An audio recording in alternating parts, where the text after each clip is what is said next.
Elle avait 15 ans. Comme tous les jours, Lisa se levait la boule au ventre juste là. Mais elle disait rien, elle se plaignait pas, en enfilant son jean serré, en ajustant sa natte tressée. Lisa, c'était une gamine bien élevée.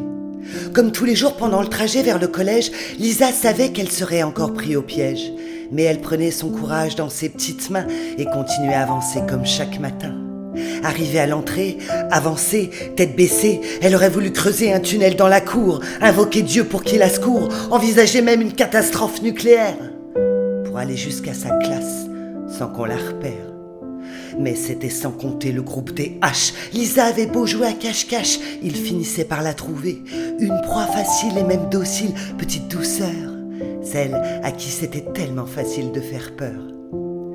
Comme à chaque récré, Lisa distribuait les devoirs qu'elle avait, donnait ses bracelets, son bonnet, partageait même son porte-monnaie. Si elle répondait pas à leurs demandes, écoutait pas leurs exigences, il s'y mettait des fois à 4 pour cracher sur ses jolies nattes. Et 2 coups de pied à la récré, toujours quand le prof avait le dos tourné. Quelle bande de lâches, ce groupe des H. Moi, j'avais 13 ans en ce temps-là. Toujours à l'aise dans mes baskets, j'étais une gamine plutôt chouette. Aucun souci, la vie devant, l'enfance derrière, j'avais l'adolescence légère. Je sais que c'était loin d'être son cas. Je la voyais bien à côté de moi, Lisa. J'avoue qu'elle m'intéressait pas. J'étais trop occupée à programmer sur ce que je ferais dans la soirée, mais il y avait Lisa, qui se faisait toujours bousculer par une bande d'un peu plus grande. Le groupe des H qu'on les appelait. Moi, je voulais pas savoir ce qu'on lui faisait. Je fermais les yeux en me disant que moi, j'avais de la chance. Je fermais les yeux pour pas voir que c'était juste une évidence.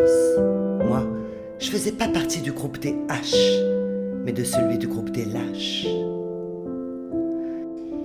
J'avais oublié cette époque, dans ma tête, il y avait comme un bloc. Sans doute la honte d'avoir rien dit, la culpabilité aussi, mais j'avais juste 13 ans. Après, est-ce que c'est une excuse d'être enfant ? Hier, la maîtresse de mon fils m'a convoqué. Paraît qu'il est terrorisé, et ça depuis 6 mois entiers. Elle l'a compris parce qu'il était toujours malade à la récré.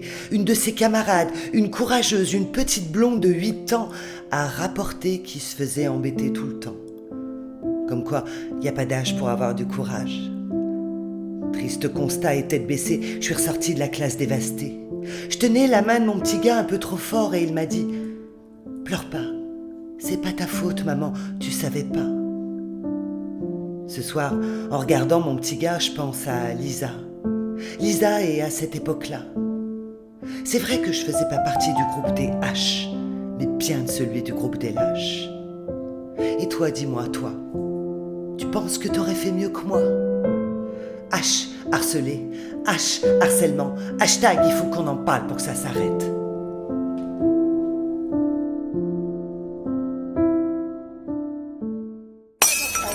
Non, je m'appelle Luna. Et bouge ta tête, regarde ta mère. Non, là, non ! Arrête de me tirer la langue. Eva, on rigole pas.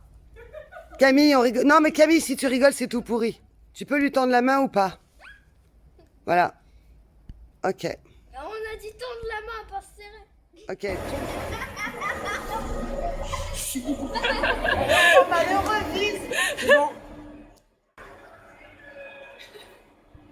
T'as l'air d'une grosse malheureuse aussi, toi.